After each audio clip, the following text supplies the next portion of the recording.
Integral lock installation. Close the door to the closed position. If there are any details, please refer to the manual. Connect the white wire to the power supply. Connect the brown wire to the lock. Green wire connection unlocking. The corresponding number is line 9, line 10 and line 12. There are 4 holes in the integral lock position.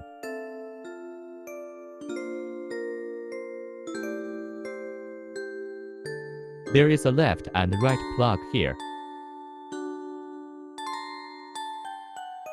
We need to leave him around 3 or 5 millimeters. Now we have reached the power on mode.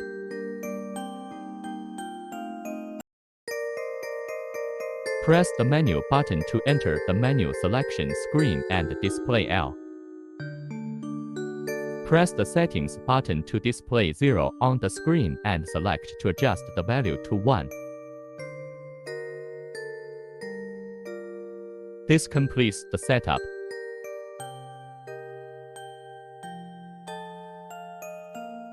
Attempt to run detection.